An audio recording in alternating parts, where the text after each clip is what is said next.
Joseph is definitely still a very strong presence in it. You know, the last few chapters of the book of Genesis are basically just the end of his life, the end of Jacob's life, and he's talking through all of his sons, and really just kind of a recap of everything that happened over all of his sons' lives, and kind of his blessing given to them, and explaining what's going to happen to their children throughout the rest of their lives, and kind of just sets up the entire rest of the Old Testament until we see Jesus Christ in the New Testament. So, but for Genesis chapter number 45, I do want to take some time this morning to, obviously look at Genesis chapter 45, but then look back at what happens to get us to this point right here. And I think that there's something really special that we can learn from Joseph's attitude. So if you're there in Genesis chapter number 45, let's go ahead and start reading in verse number 1, where it says, "Then Joseph could not refrain himself before all them that stood by him, and he cried, 'Cause every man to go out from me.' And there stood no man with him, while Joseph made himself known unto his brethren. And he wept aloud. The Egyptians and the house of Pharaoh heard. And Joseph said unto his brethren, I am Joseph, doth my father yet live? And his brethren could not answer him, for they were troubled at his presence." Now, if you think about this, the reason that they're probably troubled at his presence is because they think, this is the guy that we threw into a pit. The last time we saw him, we ripped off his coat. We intended to kill him. Out of mercy, Reuben steps in and tries to deceive his brothers, and we'll throw him in a pit. I'll come back and get him later. But as far as Joseph is aware, the last time that they saw him as Joseph, they were trying to kill him, right? So this is a very startling moment for them, because they're looking at Joseph, and Joseph is in power. Joseph is in control of the situation, and now they're thinking, we are going to have our day right now, and we might not walk out of this room. He could have us killed. Verse number 5, immediately Joseph addressing that says, "Now therefore be not grieved, nor angry with yourselves that ye sold me hither. For God did send me before you to preserve life. For these 2 years hath famine been in the land, and yet there are 5 years in which there shall neither be earing nor harvest. And God sent me before you to preserve you a posterity in the earth, and to save your lives by a great deliverance. So now it was not you that sent me hither, but God, and he hath made me a father to Pharaoh, and lord of all his house, and a ruler throughout all the land of Egypt." Now, it's easy when we go through the, just few chapters here, really starting back in Genesis chapter number 37, and, maybe you're just reading along, and eventually you get to Genesis chapter number 45, and here we are, and all is well. Joseph is a ruler in Egypt, and everything's great. This was a significant period of time between when Joseph was thrown into the pit to where Joseph is today. And I want you to just think about how Joseph is revealing himself to them, what they did to them. Most of us can think back into our lives of maybe someone, you think of the phrase getting stabbed in the back, and maybe you've been stabbed in the back by someone before, figuratively. Hopefully no one literally has been stabbed in the back here, I don't know. But, people have tough things happen to them, right? And we can look back at times in our lives, and maybe you feel some type of an anger towards that person. Maybe you don't trust that person. Maybe you just really despise them. And man, if you had the opportunity to get back at them, for what they did to you, that would just be wonderful, and all these other things.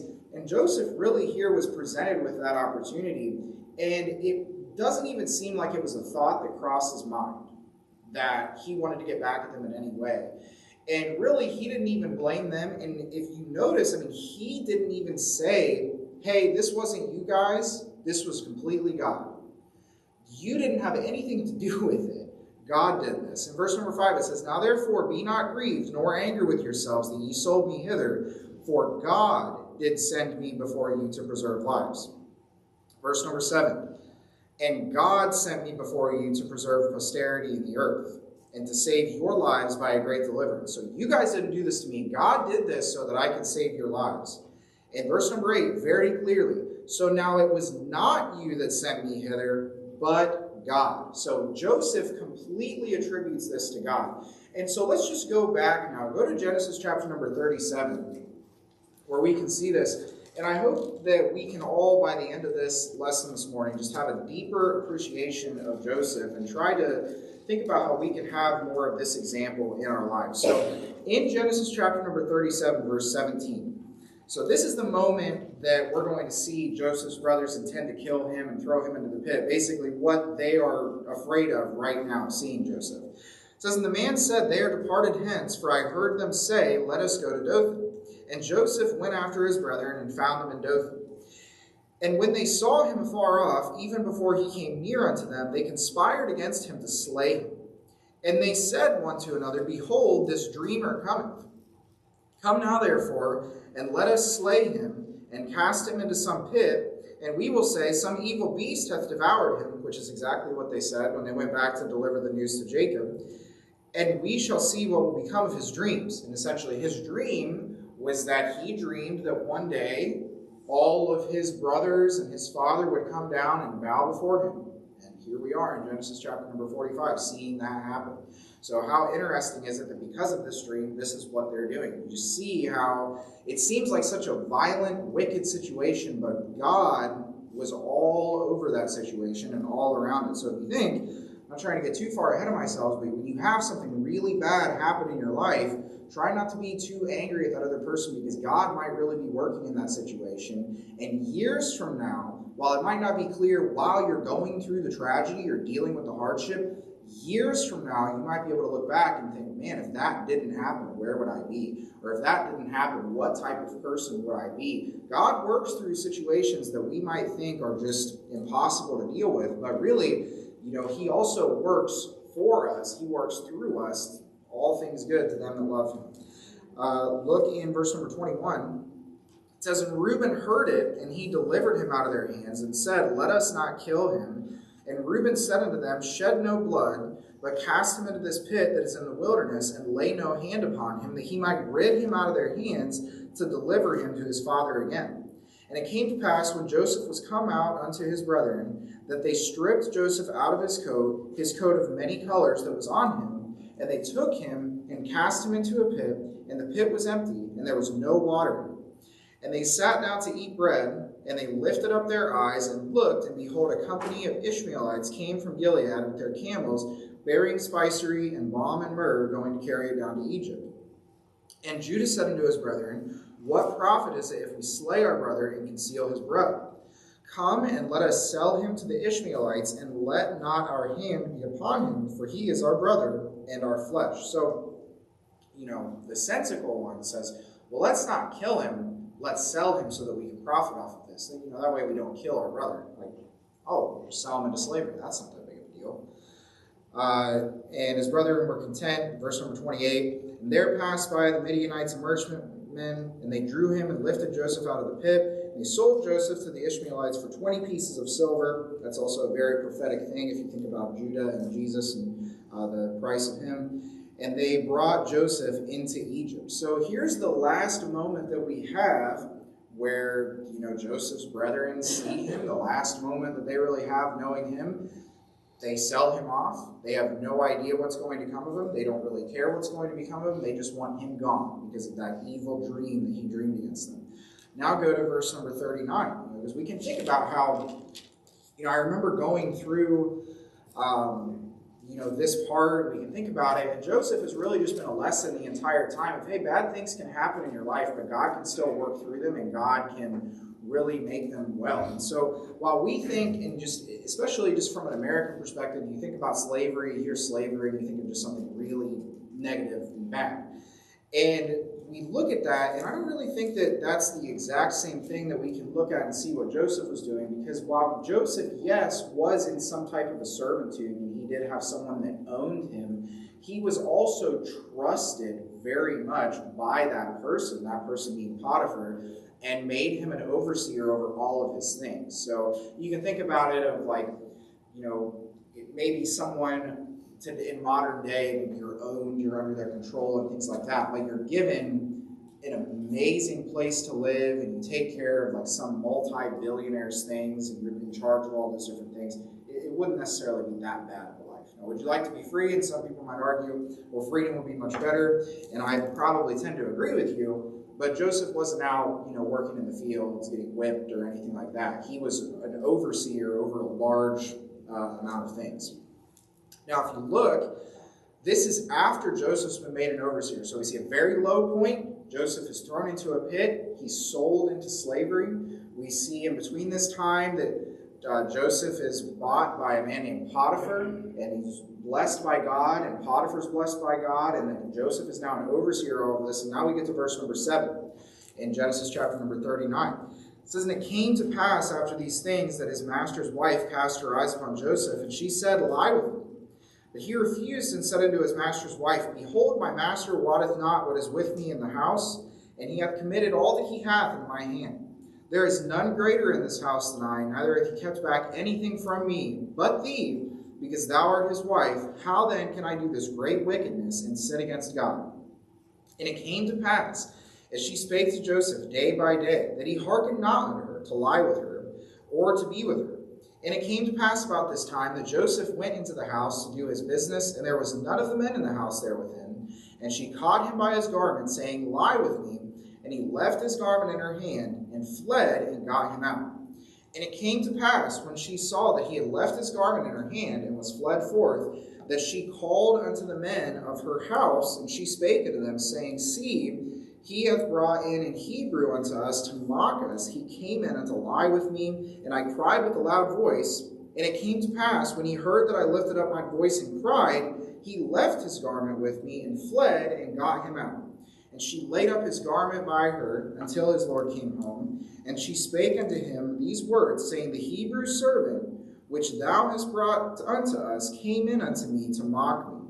And it came to pass, as I lifted up my voice and cried, that he left his garment with me and fled out. And it came to pass, when the master heard the words of his wife, which she spake unto him, saying, After this manner did thy servant to me, his wrath was kindled.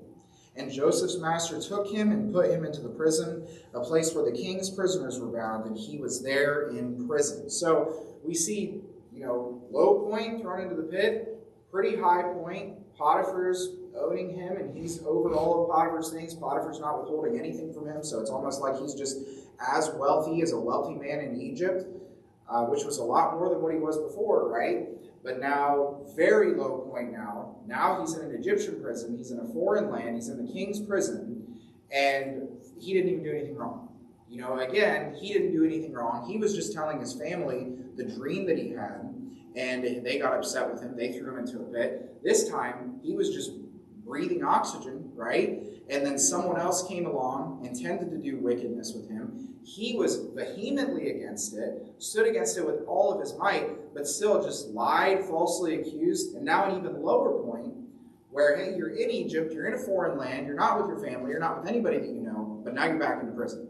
All right, so we have Joseph now at a very low point. But you know what? God was still there. And in the prison, God still was able to work with him. And notice that he wasn't just in any prison.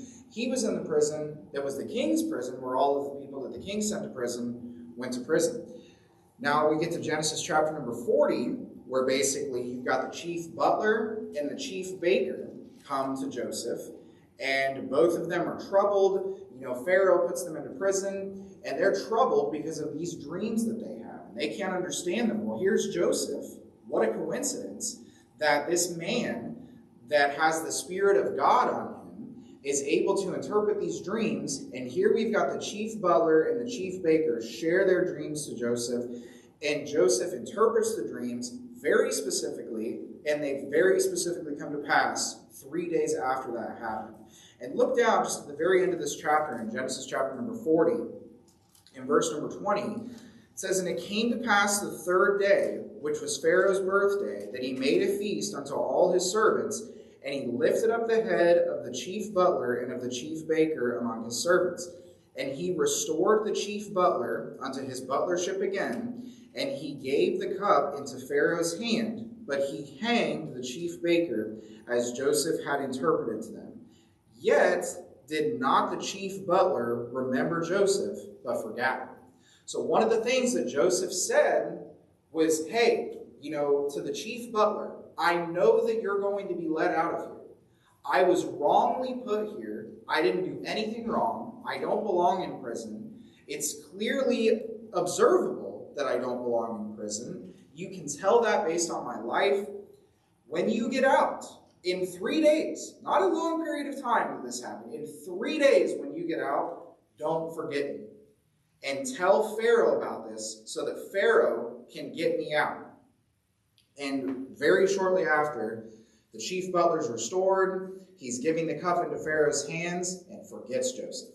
And while the chief butler is living life and enjoying life and is free again and back to where he was, Joseph remains in prison and probably feeling pretty lonely, seeing as time goes on where these men are out of the prison and you're just still sitting there in prison. And listen, God can bless in prison, and God can be with you, and you can see God work. Much of our New Testament was written by Paul in prison, so there's many things that can happen, but you certainly would rather not be in prison, right? I'm sure that he would have preferred writing, just in a home or maybe out in a meadow or something like that. Probably not in prison.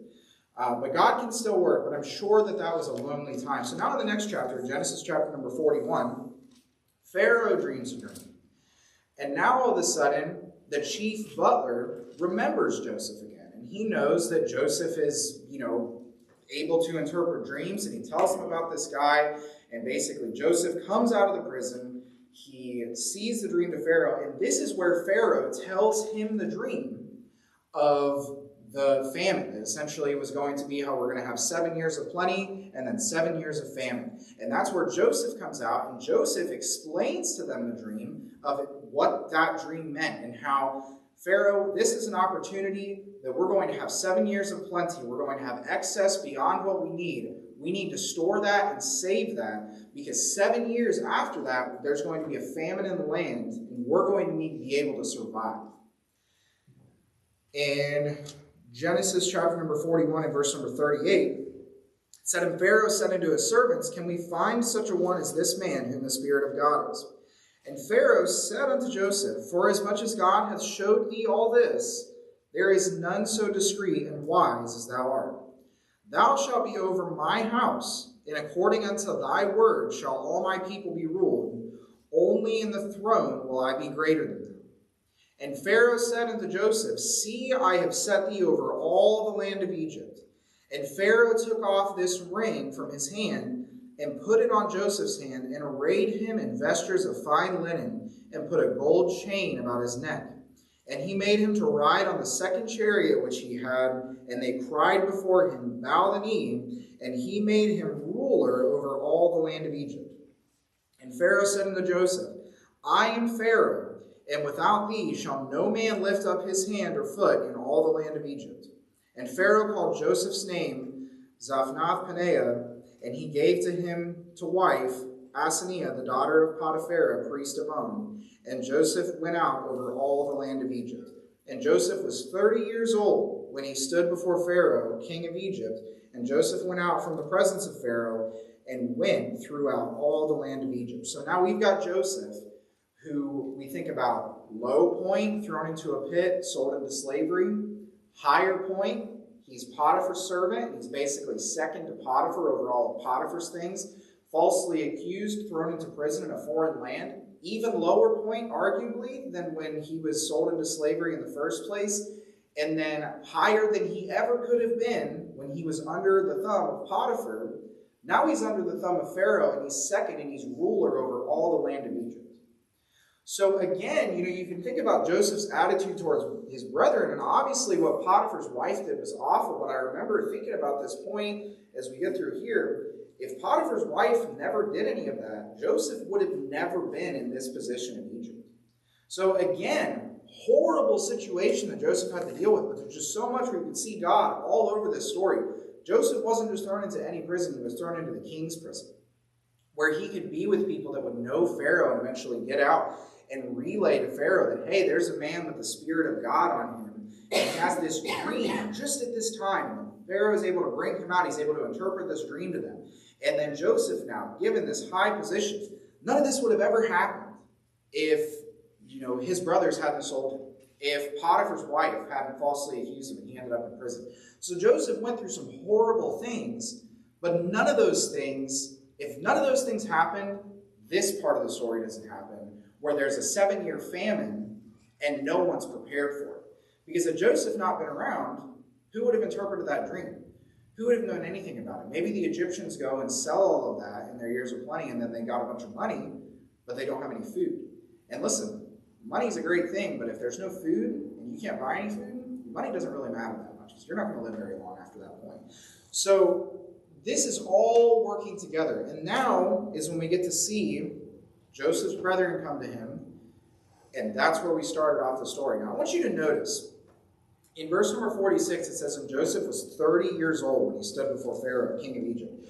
I want you to go back one last time to Genesis chapter number 37, where we're going to see this dream that Joseph dreamed, and then we'll go back to Genesis chapter number 45 and we'll wrap up there to, just show the fulfillment of this dream that made everybody so mad about Joseph in the first place. So Genesis chapter number 37 and verse number 1. It says, and Jacob dwelt in the land wherein his father was a stranger in the land of Canaan. These are the generations of Jacob. Joseph being 17 years old, notice that, he was 17 years old. So when he became a ruler in Egypt, that was 13 years after this point right here. So he's 17 years old, was feeding the flock with his brethren, and the lad was with the sons of Bilhah, with the sons of Zilpah, his father's wives, and Joseph brought unto his father their evil report. Now Israel loves Joseph more than all his children, because he was the son of his old age, and he made him a coat of many colors. And when the brethren saw that their father loved him more than all his brethren, they hated him and could not speak peaceably of him. And Joseph dreamed a dream, and he told it his brethren, and they hated him yet the more. And he said unto them, hear, I pray you, this dream which I have dreamed. For behold, we were binding sheaves in the field, and lo, my sheaf arose, and also stood upright, and behold, your sheaves stood round about, and made obeisance to my sheaf. And his brethren said unto him, shalt thou indeed reign over us? Or shalt thou indeed have dominion over us? And they hated him yet the more for his dreams and for his words. For he dreamed yet another dream, and told it his brethren, and said, behold, I have dreamed a dream more, and behold, the sun and the moon and the 11 stars made obeisance to me. And he told it to his father and to his brethren, and his father rebuked him, and said unto him, what is this dream that thou hast dreamed? Shall I and thy mother and thy brethren indeed come to bow ourselves down to thee to the earth?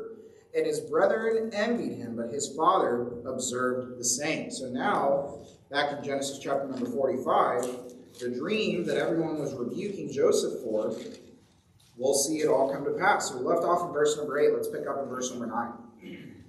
Haste ye and go up to my father, and say unto him, thus saith thy son Joseph, God hath made me Lord of all Egypt. Come down unto me, tarry not.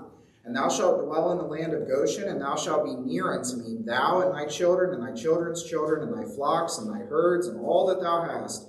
And there will I nourish thee, for yet there are 5 years of famine, lest thou and thy household and all that thou hast come into poverty. So let's just get the pause for a second, get the timeline.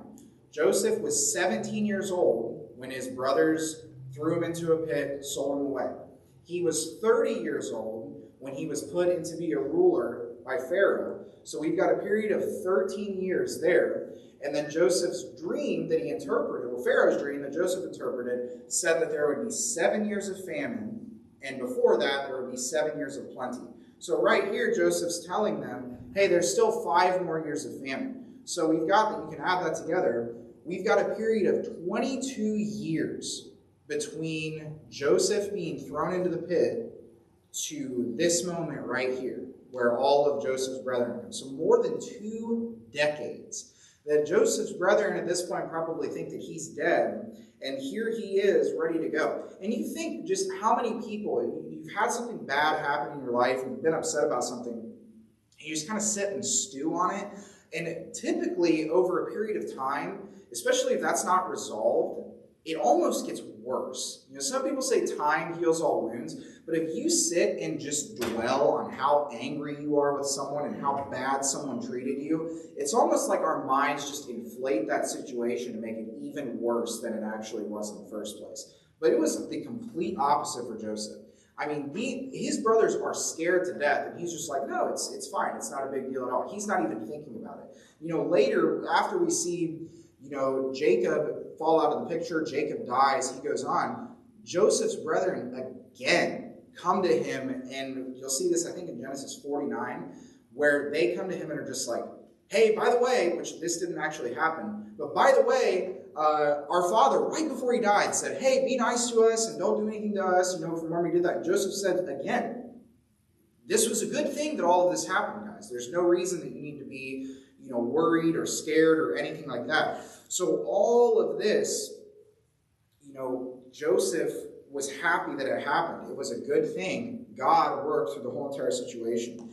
Verse number 12, and behold, your eyes see, in the eyes of my brother Benjamin, that is my mouth to speak unto you, and ye shall tell all my father of all my glory in Egypt, and of all that ye have seen, and ye shall haste and bring down my father hither. And he fell upon his brother Benjamin's neck and wept, and Benjamin wept upon his neck. Moreover, he kissed all his brethren and wept upon them. And after that his brethren talked with him. And the name of Pharaoh was heard, and the fame thereof was heard in Pharaoh's house, saying, Joseph's brethren are come. And it pleased Pharaoh well, and his servants. And Pharaoh said unto Joseph, say unto thy brethren, this do ye, lade your beasts, and go get you into the land of Canaan, and take your father and your households, and come unto me, and I will give you the good of the land of Egypt, and ye shall eat the fat of the land. Now thou art commanded, this do ye, take ye wagons out of the land of Egypt for your little ones, for your wives, and bring your father, and come. Also regard not your stuff, don't even worry about bringing anything, for all the good of the land of Egypt is yours. And the children of Israel did so, and Joseph gave them wagons according to the commandment of Pharaoh, and he gave them provision for the way. To all of them he gave each man changes of raiment, but to Benjamin he gave 300 pieces of silver and 5 changes of raiment. And to his father he sent after this manner 10 asses laden with the good thing of Egypt, 10 she-asses laden with corn and bread and meat for his father by the way. So he sent his brethren away, and they departed. And he said unto them, see that ye fall not out by the way. And they went up to the land of Egypt, and came into Canaan unto Jacob their father, and told him, saying, Joseph is yet alive, and he is governor over all the land of Egypt. And Jacob's heart fainted, for he believed them not. And they told him all the words of Joseph, which he had said unto them. And when he saw the wagons which Joseph had sent to carry them, the spirit of Jacob their father revived. And Israel said, it is enough. Joseph my son is yet alive. I will go and see him before I die. So just before we wrap up this morning, think about all of the different trials and things that Jacob went through. And we can look and say, man, that was just awful that he had to go through all of that. And think, what a horrible thing his brothers did to him. What a horrible thing that Potiphar's wife did to them. And just very briefly, I'm sure that all of us can think back to some point in our life where something happened to us, where something hurt us, where someone hurt us, where someone stabbed us in the back. We thought we trusted someone. They betrayed us. We thought that a situation we were walking into was good, or that it was mutually beneficial, and it was lopsided, and we were hurt, or we were wrong in some type of way. And there's this thing that I see people do a lot today, and I don't know whoever came up with this idea, but it's like where you just sit down, and it's like a therapeutic thing to just write out all of the things that make you upset about a certain situation, or all the problems that you have with a specific person or a specific place, and just get that all down in one piece of paper just to put it out there, and think about all the bad things. But then I'd like you to kind of reframe your mind and maybe come at it with, more of a, Christian attitude, and not just think about all of the horrible things that have happened in our lives and not think about all the negative things that happen in our lives. But why don't you ask yourself, hey, if this negative thing didn't happen in my life, where might I be today? If someone didn't stab me in the back, or someone, this opportunity didn't work out the way that I thought it was going to, or just everything didn't go exactly the way that I planned, where might I be today? You might be in a worse position today. And you might be able to look back and think, well, maybe that wasn't, the best thing, or maybe I wouldn't be as close to God, or maybe my life wouldn't be the way that it is today. And can anyone in this room think to themselves that your life today, you just have zero blessings of God at all, and that, this isn't the way that you thought life would be, everything's a disaster, nothing's good. God has abundantly blessed us. So we don't really have anything to look back on and say, well, this point in my life could be so much different, my life could be so much better, and I would just be in a significantly better place. But no, God worked through this entire situation of Joseph. Joseph was put through more than anything that we ever could. And there wasn't a hint, not even a hint of revenge that he could get on his brothers. He gave his brothers more than they could have ever asked for. He sent them back. And at the end of this all, the people that threw Joseph into the pit, the people that hurt Joseph, even you think about Potiphar and Potiphar's wife and everything that happened to them, they would be in Egypt during this time too, and they would be saved by all of the planning and work that Joseph did and following God and making sure they wouldn't starve to death. All these people that did Joseph wrong, because God intervened in the situation, God was with Joseph, and Joseph recognized that, it ended up working out better for every single person in the story at the end of it, because Joseph gave that glory back to God. And I just want to close with Romans chapter 8, verse 28. It says, "And we know that all things work together for good to them that love God, and to them who are the called according to his purpose."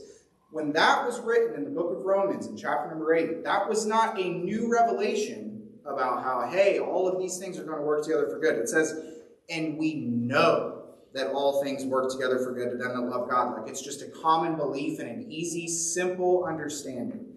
God loves us. God wants to bless us. Maybe life is not all rainbows and butterflies and just easy street where we don't ever have any types of problems.